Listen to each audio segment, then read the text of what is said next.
I'm Louise Crowley. I'm farming here with my dad John in Croom, County Limerick. We're a spring-calving herd of 200 cows. So I came across Fatroseal, like most farmers, just researching into products and things we're using when it was coming up to the dry period last year. And I liked the unique kind of properties and what it was about. So I did some research into it, did my inquiries, and was very happy to actually go ahead and trial it out on the farm myself. Like most people, I like to see how things work out firsthand myself. I do all the drying off here on the farm, and I like to do them in batches. So I don't do any more than kind of 2 rows of cows when I'm milking. I'd like to keep things very particular and clean and precise. So what I did was I introduced Fatroseal and I trialed it in different bunches alongside the previous sealer I was using, just out of my own curiosity and to see how it fared out.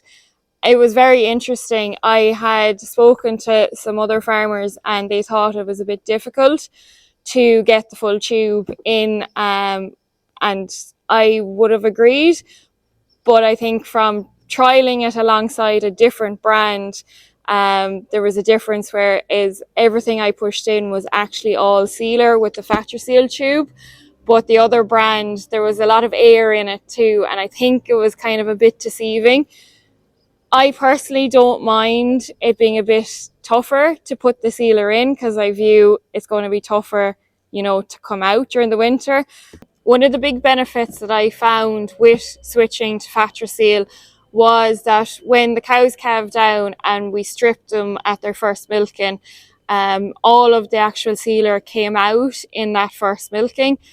And it's something our co-op would have highlighted to us as milk suppliers to avoid sealer residues in the milk that's being supplied.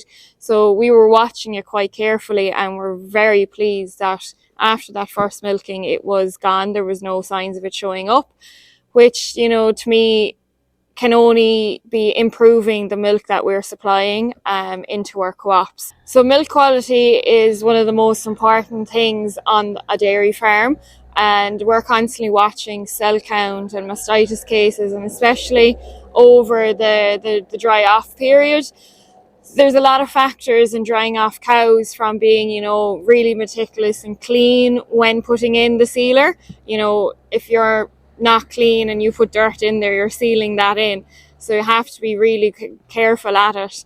And the same with keeping clean cubicle beds and liming and, just watching general cows.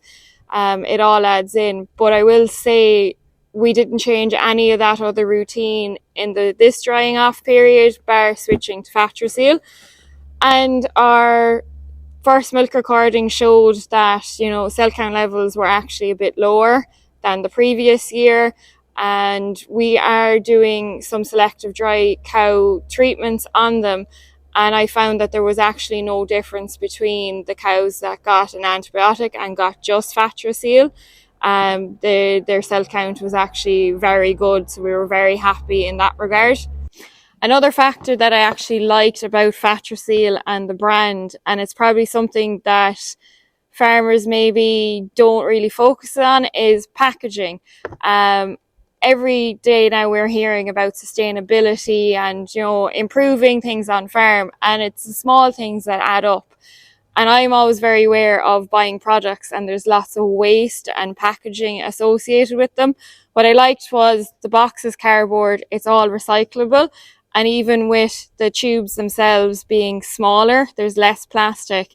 So it's just way more environmentally friendly and sustainable, which is, I suppose, as a young farmer, is a real priority in our farm at the moment. Like most farmers, we like to hear our recommendations from other farmers that have tried out these products. And I could 100% say I am very happy with moving to Fatroseal and would tell any farmer to give it a try themselves. They won't regret it.